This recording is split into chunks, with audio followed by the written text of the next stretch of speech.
आप सभी को सचेत करने के लिए मैं ये वीडियो बना रहा हूं। यदि आप विवाह के इच्छुक हैं, विवाह के लायक हैं, या आपके बच्चे, भाई बहन कोई विवाह के इच्छुक या लायक हैं, तो इस वीडियो को पूरा देखें। आए दिन घटनाएं सुनने को मिलते हैं, आपको कम, मुझे बहुत ज्यादा, क्योंकि जब लोगों के साथ कुछ घटनाएं घटती हैं तो वो सीधे मेरे पास आते हैं कुंडली कंसल्टेशन या वास्तु कंसल्टेशन के लिए। जैसे अभी की एक घटना है मुस्कान वाली। मुस्कान ने अपने बॉयफ्रेंड के साथ मिलकर अपने पति की निर्मम हत्या कर दी और ड्रम में उसका शव को डाल दिया। अब इंदौर के कपल जो है वो मेघालय घूमने गए। वहां पर पहले तो मिसिंग की रिपोर्ट मिली, उसके बाद में दुर्भाग्य से पति का शव वहां पर मिला। पत्नी की तलाश अभी भी जारी है। फिर कई बार पत्नी जो है वो कोर्ट केस कर देती है शादी होने के बाद में। पति चीट करता है, कई बार पति कोर्ट केस कर देता है किसी प्रकार से। तो ये स्थिति क्यों बनती है, शादी के बाद में ये समस्या क्यों बनती है? देखें, बहुत सारे रीजन हो सकते हैं, वास्तु दोष हो सकते हैं, और मैंने और भी दो चार बातें बताई हैं अपने पिछले वीडियो में, विशेष तौर पर इंस्टाग्राम के शॉर्ट में। लेकिन एक बात ये पक्की है कि कुंडली मिलान सही से नहीं हुआ। मैं आपको दावे के साथ ये कहता हूं कि जहां कुंडली मिलान करके विवाह होता है वहां पति पत्नी में अलगाव, सेपरेसी नहीं हो सकती। देखो, सेपरेसी मृत्यु भी है भाई, मृत्यु हुई तो सेपरेसी हुई ना, तो वो भी एक सेपरेसी है। उसके अलावा सेपरेसी डाइवोर्स भी है। उसके अलावा सेपरेसी दूर दूर रहना भी है। एक जगह काम कर रहा है, एक दूसरे शहर में काम कर रहा है, नौकरी कर रहा है, बिजनेस कर रहा है।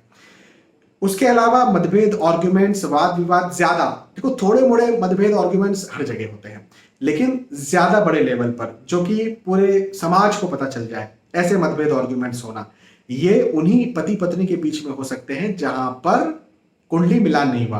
कुंडली मिलान होकर के यदि शादी होती है तो वास्तु कितना भी खराब हो, कुछ भी हो, कम से कम ये दुखद घटनाएं सुनने को नहीं मिलती है।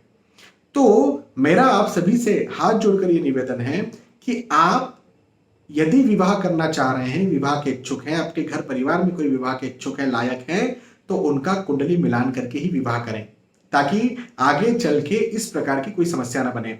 चलिए, ये तो बहुत बड़े दुर्भाग्यपूर्ण केस हैं, और भगवान करे ऐसा कुंडली मिलान किसी का ना हो तो भी उनके साथ ना हो। लेकिन अलगाव होना, सेपरेसी होना, कोर्ट केस चलना, तलाक हो जाना, ये भी, इसके लिए थोड़ी विवाह कोई करता है। हाँ, अब ये सब चीजें भी कुंडली मिलान ना होने के कारण होती है, और इस प्रकार की दूरियां, डाइवोर्स, ये सब तो हो ही जाते हैं।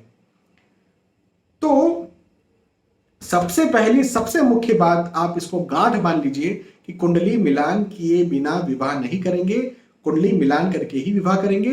और कुंडली मिलान का मतलब सिर्फ ये नहीं होता कि पति पत्नी में केवल लव देख लिया, प्रेम देख लिया, अंडरस्टैंडिंग देख लिया और बोला भाई कर लो शादी। नहीं जी, कुंडली मिलान में देखो, दूसरे क्या देखते हैं मुझे नहीं पता, लेकिन मैं क्या क्या चीजें देखता हूं। तो लव, अंडरस्टैंडिंग तो पहली चीज है, वो तो देखते ही हैं। लेकिन कैरेक्टर, चरित्र कैसा है, शादी के बाद में भी कैरेक्टर बिगड़ जाता है। बिहेवियर कैसा है, क्योंकि भाई सास ससुर के साथ में भी रहना है, देवर के साथ में भी रहना है, समाज के साथ में भी रहना, तो बिहेवियर कैसा है। उसके बाद में संतान, आयु, उम्र लंबी है, उम्र छोटी है। हाँ जी, जब भी कोई भी मुझसे जब मिलान करवाता है तो उसे मैं ये चीज पहले बताता हूं कि सामने वाले की उम्र कितनी है, लड़की की, दोनों की उम्र कितनी है। तो ये भी कुंडली मिलान में देखा जाता है। कई लोग इस चीज को नजरअंदाज कर देते हैं। फिजिकल रिलेशनशिप कैसा है, कई लोग शर्मा करके ये बात ही नहीं करते, जबकि बहुत महत्वपूर्ण अंग है ये। फिजिकल रिलेशनशिप पति पत्नी के बीच में कैसा होगा। उसके बाद में health, physical health, mental health. उसके बाद में धन, पैसे, भाग्य की स्थिति। कभी शादी के बाद में भाग्य मजबूत होता है, कभी खराब भी हो जाता है। धन की स्थिति कैसी रहेगी, धन बहुत इंपॉर्टेंट चीज है। तो इस सारी चीजों को जब तक नहीं देखा जाता तब तक कुंडली मिलान में आगे बढ़ने की सलाह कम से कम मैं तो नहीं देता हूं। और मैं जितने एस्ट्रोलॉजर मेरे इस वीडियो को देख रहे हैं वो भी इस बात को समझे कि सारे पहलू पर जोर दें। खुद की पर्सनल कुंडली पर भी जोर दें, नौमांश पर भी जोर दें, कुंडली मिलान पर भी जोर दें। और उसके बाद में फिर जो भी कुंडली मिलान करने के लिए आपके पास विश्वास से आए हैं उन्हें सही सही बात बताएं। यदि आपको समझ नहीं आ रहा तो सीधा बोल दें भाई समझ नहीं आ रहा, भाई तो किसी की जिंदगी का सवाल है, और किसी दूसरे एस्ट्रोलॉजर के पास रिफर कर दे। लेकिन किसी को किसी तरह से फंसाए ना।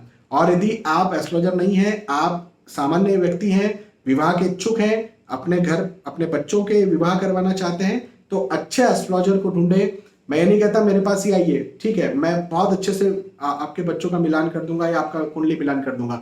लेकिन आपको लगता है कि नहीं, कोई और भी मुझसे ज्यादा होशियार व्यक्ति है, कोई और भी विद्वान व्यक्ति है, आप उसके पास जाइए, लेकिन अच्छे से कुंडली मिलान करके ही विवाह करें। बस इतनी मेरी आप सभी से गुजारिश है। जय श्री सीताराम।